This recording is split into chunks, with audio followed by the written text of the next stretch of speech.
Hey guys, Jake Mason, athlete inside Chase Field, the Diamondbacks play. I played baseball a lot growing up, and I stopped playing baseball just about when college began to focus more on wrestling and college. So I still am a baseball field. I want to go out there and play. And that's baseball in me. I love Diamondbacks, and the reason they're really special here today outside the stadium. So let's get off the field, and we'll go to the outside of the Western Mall and show you guys how we're going to include some edible gardens into Major League Baseball.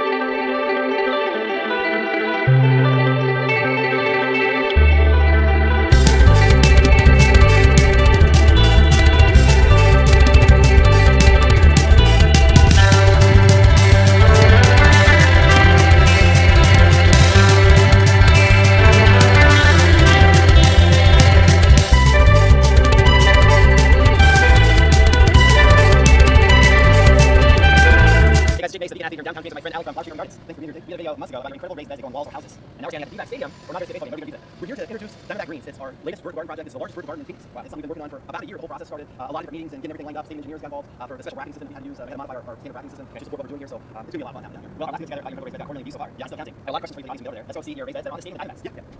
So Alex, you're on the external wall Diamondbacks baseball stadium. What side of the stadium is this? This has a western exposure on the west side on Jefferson 4th Street. You can see the western exposure with intense heat. You know, I'm really on for some shade structure behind us. We'll block it a little bit. It's just like any other garden we're doing with the right plants in the right spot. Our gardening system is designed with angles to it. It creates its own microplanes, right? Especially the plants that are on the bottom here. So those are a little more shade. So we can put some more heat tolerant, maybe sun tolerant crops on the top, and some like more shade on the lower levels. And accommodate that. Well, tell us a little bit about your volunteers. They're doing a great job, by the way. Well, what do you think about playing right now? It is July in Phoenix. July 17th. Monsoon just started a couple of nights ago. Yeah. And I think we're normally by the time we hit July, August, September, we're through the really intense heat that the Phoenix July to June. Yes. So today we're going to be about 100. But with what we're planting here now, I'm very low level. We're putting in mint. So the temperature from the weather, we use that in mixed rains and stuff. We've got chives, we've got honey chives, bark chives, we've got rosemary, there's lemongrass, we've got sage, lavenders, we've got white selection, we've got some really beautiful, a lot of things that we're known, and we're definitely going to have sweet things as well. The leaves are all edible, and then during the fall we can change out parts too.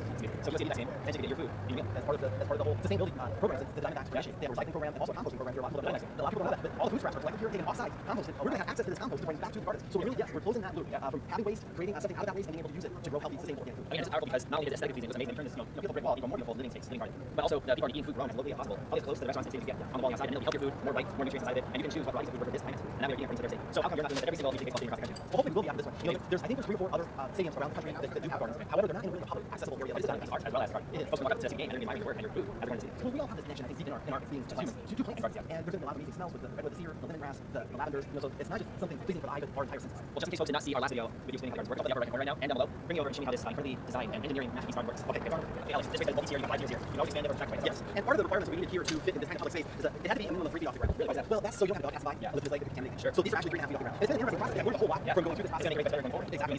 And just me as a better understanding of what's going on out in the environment. So what's unique about the raised bed and racking system that makes it work so well? Well, the racking system, the steel is all welded, and this is basically the framework that holds everything together. You couldn't just have the wood in there to just fall apart over time. You got these brackets in first. Put the brackets in first, and it's hard to see, but there is you can see, not really can't. There's a spacer, so they're 2 inches off of the wall. I know the camera picked it up, it is like 2 inches. It looks like floating. It does, and that's right. Design-wise and engineering-wise, a couple of different ways. The anchor points are on the flat surface of the stone. Yes, and that's where everything's anchored into. There's 3 points where it's anchored into. We had to accommodate for the regularity of the chisel stonework, and so that's one of the reasons why it's off. In our traditional applications, the wall smooth, ratchets are right up against the building or the working structure because you don't have to be a baseball stadium. This is a wall, a house, a fence, anything. Balcony railing, really, right. Even some of these restaurants for the chefs have, you know, on patio seating to surround patio. Yeah, we use all redwood, so it's sustainably harvested. And why is it powerful for folks that are just starting to garden? Well, a couple of characteristics of redwood and cedar. Redwood is technically speaking, this variety is western red cedar. Okay. And then on the east coast they have clear cedar, which as it ages it turns more silver. This will turn more to chocolate brown color. But you want to use that one, bugs don't like it. Okay. It can have extreme exposure to the elements without degrading like a lot of your softwoods would. Like you're in a wet climate in Portland, you're in a rock, you're in a Phoenix, you're in a Phoenix. And so in any of those environments, in a very wet climate, the cedar can hold up for a much longer period when it's exposed to moisture and soil. All the redwood as well. And that's the reason why. Also, ours is we manufacture this food grade liner. So between the redwood and the plants in the soil line, there's a liner. Now why?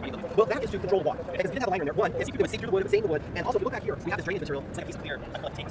It's a vinyl. It's an outdoor vinyl product that we use, and also there's a gap in here, so when I reach out there, you can actually feel the liner. The vinyl liner. So what is this clear vinyl layer? Well, this just ensures that when the water drips out, it will stay inside the garden and it will drain into the one below it. So we're basically recycling the water. After these are all set up, we put fertilizer at every level, but from that point forward, you only really need fertilizer at the top level because it's and you basically this drainage water is basically a compost. So trickle down economics does work in a garden format. They can talk about flowers here in gardens. And then on the bottom here, we have some branding on it. This has stainless steel wire, so if it's on your house, you can see where this one is draining a little bit. It will drain away from the footing or the house, the foundation. And what you have your legs, you have this down below, which takes that one also. So you're recycling all the water. Which later you can have something like one. Like anything, recycle water. Exactly. Why makes it because they sit on the ground and worms and bugs can crawl up in there and yours can't do that. You have concrete in it. So what do you do to soil have the nutrients consistently in place? Well, a couple things. We're going to use a really high quality soil. We purchase a ton of product from our local producer here, which is Grow Well Western Organic. So the compost is all made locally. The compost is not only made locally, and a lot of landscapers over in trees and things like that. It's shipped up and it starts that process of making it into high quality products. Why is it important for gardeners that are Michigan, Minnesota, or local compost that have shipped it? Well, because it's local. There's less carbon footprint. It needs to get shipped. There was a thing when Jurassic Park, the guy said about dinosaurs. It's Jeff Goldblum, and nature finds a way. On these gardens, exactly. Nature will find a way. It could be a worm that comes in from a pot, but I found those in my garden. If you were eggs instead of compost. Exactly. So we will find there will be roll-boys, other things in this. So those floating off the wall and setting off the ground ecosystem to be created inside the plants. There will be. Now, what about the design you mentioned last time? This is triangular design. Why is that important for the plant's roots and whatnot? Well, it's going to help them to spread out. So some of these gardens will be completely full of roots. So it's sort of a hybrid between hydroponics and soil base. You get a lot of nutrients, I think, out of soil base. We can control that. We also have this hooked up to an injection fertilization system, which I installed at our location. So how is that? Well, we'd like to see it. I want to see it. Let's see around here for the irrigation system. Okay, so the garden is behind us. Now we're right next to an inside stadium, and you got this irrigation system. What is this?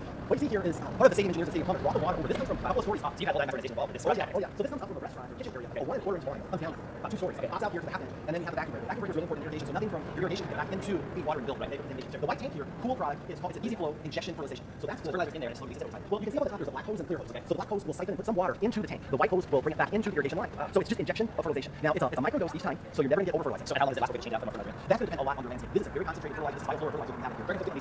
Well, they can contact me, a lot of your larger irrigation supply stores, and you can find on Amazon, all kinds of resources. And you're going to have on Instagram and Facebook. All your social media links down below posted. And we can help you install it. But the other thing is with the red valve is that's the cup that you need, and that has the same reservoir connections that it's connected into. But you ask how often do we need to fill that? And that's sort of like asking how many minutes does it take to get to the center of a small You know, we have a lot of we never know, but what we can figure out is how much irrigation you have going. Maybe you're doing this for your lawn, raised beds. So you're like watch plants and then tell you when they need some food. I can imagine that this will be filled about once every 8 months, maybe a year. What's cool about this system here is even when it's very low in fertilizer, it's almost the exact same amount in injection as when the tank is full. Now the other thing we have here is this is a smart technology of timers. This is the total evolution timer. It has we can talk about sensors. This is the Wi-Fi, and we're going to be able to I can control that from the computer, my own home on a computer, on my smartphone, but also a controller. You phone down on the way game room. Exactly. Well, you help the irrigation system anywhere in the world. Exactly. It's really cool technology. And this is stuff you can put in your own hands. We're teaming up with sponsors, United Healthcare. And they're going to be working with primarily elementary school kids, bring them over, teaching them about gardening. And we're going to be working with United Healthcare, wherever they're at, wherever United Healthcare is. They'll be able to bring kids over here and see a big league garden. And we'll be providing these same gardening systems at their schools. So they've got big garden for their little league gardens at their own schools. So they can make that connection. Where food comes from, how dirt feels, good soil feels, you know, the smells of fresh herbs. And you know those like them kids have hand grown food themselves help you food. They will. They go care. They go to Apple. They will. I got 6:30 this morning. You got 5:30 this morning. Yeah, no, so we worked with a local grower as well a couple weeks ago. So we picked up things they've been taking care of them. So we get a little bit larger plants. So at what point are you making feedback to turn the grass into some edible background that you can play on and eat afterwards? That we'll be working on that probably for a while. What do you change baseball, make grass, edible grass, that and improve the health of players? Come on, figure this out. So you got your soil. What's in this mix right now? This mix, you can see it has fertilizer in it. That's a white in there. It does have peat. It has some coconut core. It has lava sand. It has rock dust. We've also used the bioflora, the